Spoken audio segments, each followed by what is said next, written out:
देश में सबसे बड़ा सवाल है बिल्किस बानो, जिनके साथ 2002 में बलात्कार किया गया, उनकी 3 साल की बच्ची की हत्या की गई, उनके परिवार के कुल 7 सदस्यों को मौत के घाट उतार दिया गया।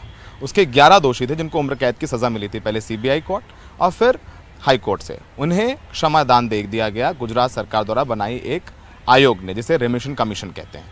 अब उस क्षमादान के खिलाफ सुप्रीम कोर्ट में याचिका दायर करी है और सुप्रीम कोर्ट ने उस याचिका में सुनवाई करने के लिए हामी भर दी और नोटिस किया है गुजरात सरकार को। हमारे साथ सुभाषिनी अली जी हैं जो कि इस मामले में एक याचिका करता है। इनके साथ में एक पत्रकार रेवती लॉल भी हैं और एक सामाजिक कार्यकर्ता भी हैं।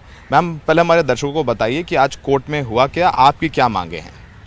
देखिए, सबसे बड़ी बात यह है कि आज जो कोर्ट में हुआ उससे एक उम्मीद की किरण निश्चित रूप से हमारे सामने है, क्योंकि जो दूसरा पक्ष था वो ये कोशिश कर रहा था कि इस याचिका की सुनवाई तो होनी ही नहीं चाहिए, क्योंकि इस जो भी हुआ है वो नियम और कानून के अनुसार हुआ है। इस तरह की बात उन्होंने कही। और जो बेंच था आज, चीफ जस्टिस के अलावा जो 2 न्यायाधीश महोदय थे, वो वही दोनों थे जिन्होंने वो गुजरात मामले को वापस गुजरात के पास भेजा था, गुजरात सरकार के पास भेजा था। लेकिन हम लोगों की तरफ से ये बात हुई कि हम ये नहीं कह रहे हैं कि इसमें आपने उनको भेज के कोई त्रुटि की है। आपने उनसे ये भी नहीं कहा कि आप उनको रेमिशन दे दीजिए, उनको छोड़ दीजिए। लेकिन उन्होंने जिस तरह से ये रेमिशन दिया है, इसको हम लोग चुनौती दे रहे हैं। और क्यों दे रहे हैं? एक तो ये जो 11 दोषी पाए गए लोग हैं, इनका अपराध कोई मामूली अपराध नहीं है, जघन्य से जघन्य अपराध है। इन्होंने एक पूरे परिवार के लोगों की हत्या की, 1 दिन के बच्चे को मार डाला, 3 साल की बच्ची को मार डाला, 3 महिलाओं के साथ सामूहिक बलात्कार किया। उसमें एक बिल्किस बानो थी जो 5 महीने की गर्भवती थी, उसके साथ भी सामूहिक बलात्कार किया। बाकी सब मर गए, इसको मरा छोड़ के वो चले गए। और सबसे जो मतलब हिला देने वाली बात है कि वो इन सबको जानती थी, वो उसी के गांव के थे, भाई और काका और ताऊ कहती थी। तो फिर जब वो वहाँ से बच गई तो उसका बयान लिया गया, उसके कपड़े भी सुरक्षित रखे गए और उसने न्याय के लिए बड़ी बहादुरी से लड़ाई लड़ी। 2008 में जाकर के सीबीआई कोर्ट जो मुंबई में थे, उसके माध्यम से उसको न्याय मिला और इनको सबको आजीवन कारावास की सज़ा सुनाई गई। अब ये मामला जब रेमिशन वाली बात हुई तो मुझे लगता पूरा देश बिल्कुल स्तब्ध हो गया कि 15 अगस्त को प्रधानमंत्री लाल किले से देश का आह्वान कर रहे हैं कि महिलाओं का सम्मान करो, और ठीक उसी समय उन्हीं की पार्टी द्वारा संचालित राज्य सरकार ऐसे 11 अपराधियों को छोड़ दे रही है और उनका महिमा मंडन हो रहा है, उनको फूल माला पहनाई जा रही है, उनको मिठाई खिलाई जा रही है।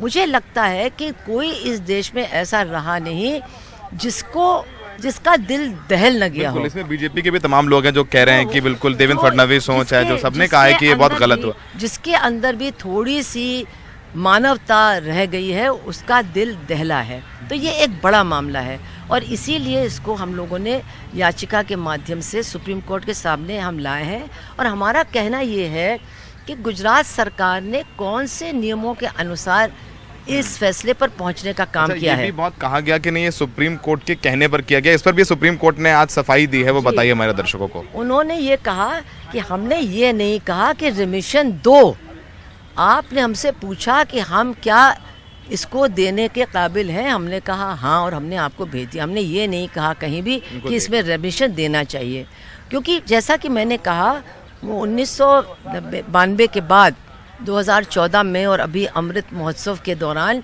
स्पष्ट रूप से कहा गया है कि बलात्कारियों को, आतंकवादियों को रेमिशन का लाभ नहीं मिलना चाहिए। खैर, इसके अलावा हम लोगों के सवाल है कि गुजरात सरकार अपने फैसले तक पहुंचने में उसने क्या किया। जो जज थे सालवी साहब, उन्होंने कहा है कि हमसे बिल्कुल नहीं पूछा गया और मैं इस फैसले के बिल्कुल खिलाफ हूँ, ये गलत फैसला, ये उन्होंने ऑन रिकॉर्ड कहा है। यही नहीं, जो लोग उस कमेटी में थे जिन्होंने उनको सलाह दी, उसमें तो भारतीय जनता पार्टी के लोग थे, उनके सदस्य थे।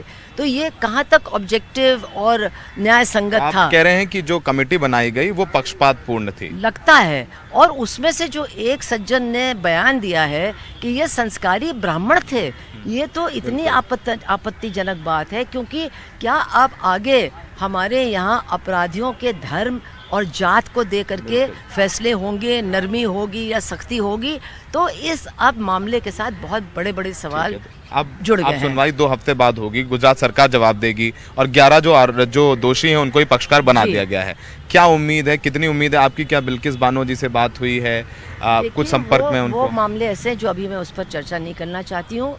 कोर्ट ने हमको मतलब योग्य समझा, इस याचिका को योग्य समझा। याचिका वहाँ पहुँच गई है, उस पर नोटिस भी दे दी गई है।